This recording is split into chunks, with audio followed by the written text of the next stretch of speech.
Hey everyone, how's it going? I hope you're having a great day today.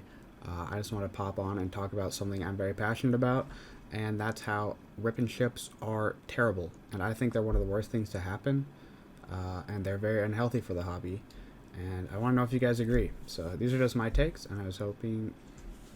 Hey everyone, how's it going? I hope you're having a great day. And today I just want to pop on and give my thoughts on rip and ships and how I think they are super unhealthy for the hobby, and they can be okay, but for the majority of people that do them, it's not done in a healthy, respectable manner. So to understand rip and ships, let's go back to what I believe is like the start of them. The idea of box breaking. Now, this has been done for a couple years now.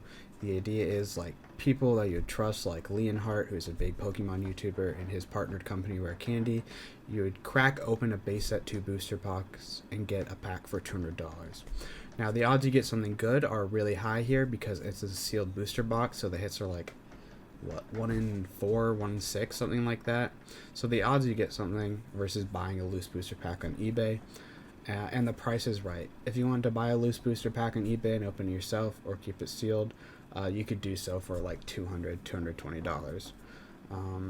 So the idea is, through the YouTube monetization that he makes on the live stream, as well as the donations, as well as the obviously cost to enter the pack or to buy a pack, he makes money off of it.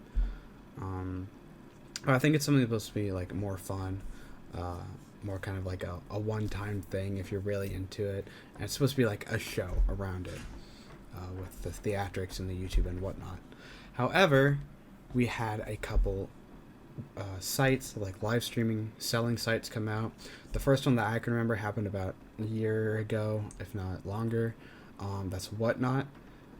If you didn't know, it's like a live streaming auction. So imagine like a Twitch, except it's like an auction house.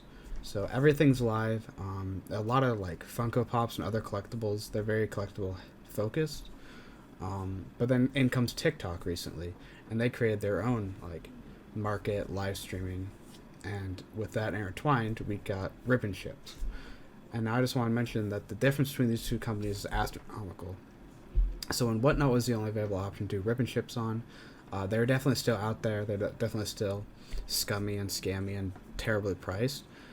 But as you can see here, TikTok has 1,000 times the number of people on it that Whatnot does. So that's 1,000 times more people buying, more eyes on their live streaming service, and therefore more people buying. And with that increase in demand, empty space on TikTok to do so, it's been filled. And a lot of people, and I mean a lot of people, on every hour of the day are ripping open cards and selling stuff, and it's just insane. So the traffic is obviously higher. That makes more competition and whatnot, and I think that's why TikTok's like market thing just came out recently, and that also correlates to the amount of rip and ship things that's been happening, and it's insane. It really is. And here are just some examples of stuff you could find on TikTok. So, like here, this TikTok seller is selling a Scarlet and Violet Obsidian Flames booster box for $130. And he'll open it live on your stream. This isn't including shipping, by the way. You still have to pay shipping on the item, taxes, all that. But if you want to do that yourself and get the experience yourself, you'd be looking at $97 off TCG Player. Same with this Scarlet and Violet ETB. He's saying, oh, it's a flash sale, buy it now. It's $45. In actuality, you can buy it from Best Buy, free shipping, for $37. And you know how badly overpriced you have to be for Best Buy to be the best collectible buying option? That's not good. And again, this $45 is not including shipping, so you probably have to pay $5 on top of that. So you're looking at an MSRP Scarlet and Violet ETB. And while like Target does the same thing, these people are getting it at a very low price as well. Like the margins on Pokemon cards tend to be thin, so they're making money off it, for sure. Here's just another example. On the left here, you can see that somebody is selling a Charizard Ultra Premium Collection for $180. Like, come on, man. And the worst part is, as you can see, it tells you how many are sold, and 61 people bought this. So this guy is making money off these Charizard UPCs, because, like I said, you can buy it from the Pokemon Center. The same Pokemon Center that has like $144 booster boxes is a better value item buy by like 60% than this TikTok thing. As you can see on TCG Player here, we have them going for sub $110.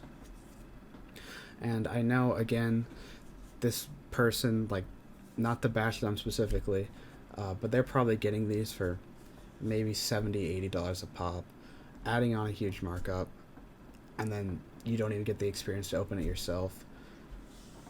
And then 61 people bought it. Like, that's insane to me. I think just the experience of opening it yourself, pulling the cards yourself, would be really cool. You also then don't risk him not shipping it properly, or like your cards coming damaged in the mail, not coming at all. It's just, there's so much stuff that goes into it that just surprises me of like, why is this happening? And to be honest, these are not even some of the most egregious things that happen. I mean, like, this is bad, but not as bad as what we're about to see. But first, let's understand that I'm making a generalization here. Not every TikTok shopper is bad. The majority of them are, though. You can find a couple good deals, such as here, this guy's selling $35 ETBs. He's probably just wanting to move inventory or whatnot, but there are good deals to be found. Same with this Plasma Freeze booster pack. eBay is about the same price. You can get one TCG for the same price. For whatever reason, if you want to see it opened, or it's like coming out of a booster box, I understand. Personally, if I were opening an expensive pack, I'd want to open it myself. But it is what it is, and that's just some other people's opinions. Obviously, I'm not going to bash them just because their view is different than mine. But the most egregious thing to happen to TikTok is these pull boxes. So basically all it is somebody will have like an ETB half with cards, and somebody will pay $10 a pull. And when I say $10 a pull, you should be like, interesting, right? Like, $10 a pull, well, you would expect something good out of these, right? Well, I caught one live, and not to bash this person specifically, a ton of people do this.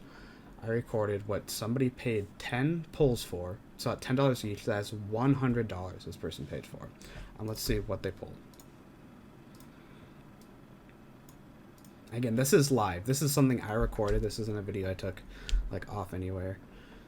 So this is what he gets for $100. Okay, 2 Scarlet and Violet booster packs. That's interesting. Like that's still a huge loss. That's better than an EX, right? What are we doing here? These are $10 each. Ugh. It's just so scummy, man.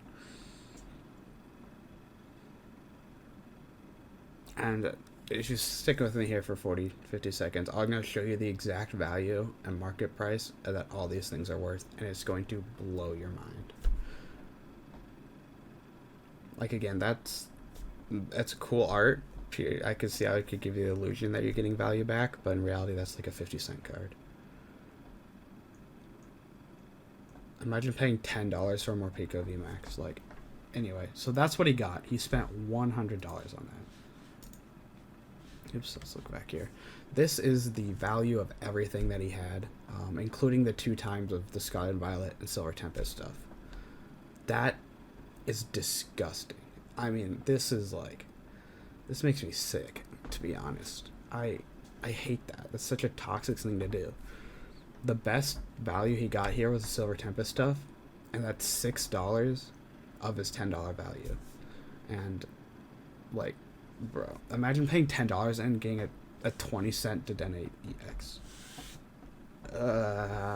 I'd be furious. But anyway, oh man, I can't believe it. So yeah, they get really enticing, like the idea that you can pull whatever. It's a mystery. It's the same thing as mystery packs. But in general, at least in mystery packs or boxes, for Pokemon cards or anything else, you tend to get about like I'd say 50 to 60, maybe sometimes 70% of your value back guaranteed. Like, if I don't know, if I were to make a mystery pack and I'd sell it for $5, I'd want, at worst, somebody to get $3 worth of cards back, right? Because you still make that margin. You obviously buy it at super cheap. Like, I don't know, just getting a 50-cent card out of whatever. But as you can see, in total, he had less than $24 worth of pulls, assuming I bought it at the max market price. I'm like, that's really giving him the benefit of the doubt, because I do not think many people will be buying the Dena EX at 65 cents when they could get it for 20.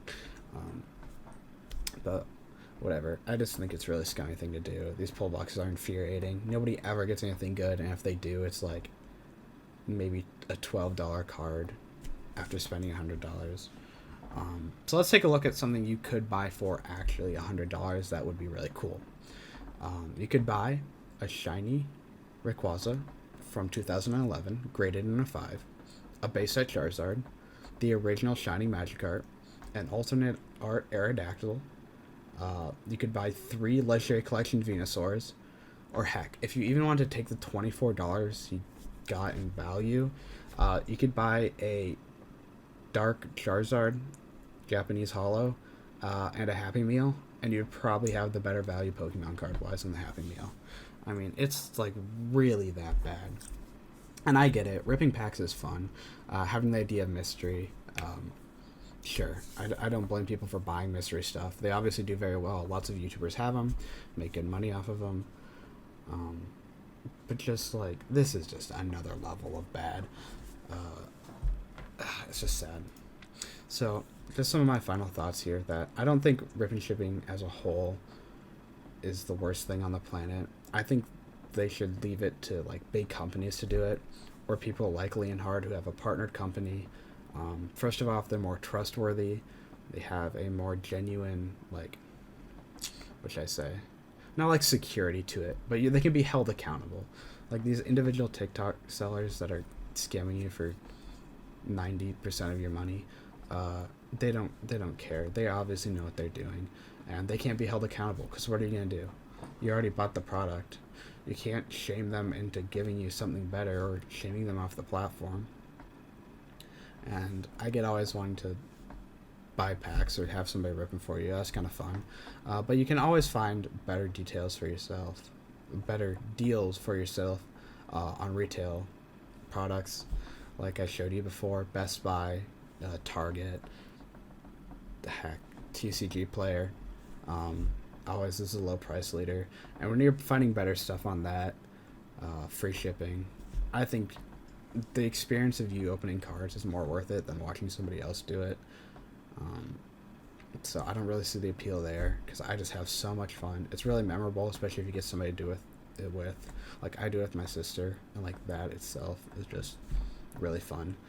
And the last thing I think people need to do for Rip and Ships is think through their purchase, because there are a lot of cool cards and singles you can get for $10. And just make sure you're being smart about it, right? If you do buy something, understand it's like gambling. You're throwing most of your money away. There's no guarantee the cards get to you in a safe way. You're not guaranteed anything back value-wise. And just don't spend money you don't have when you could spend it on singles or opening a product yourself and having more fun that way.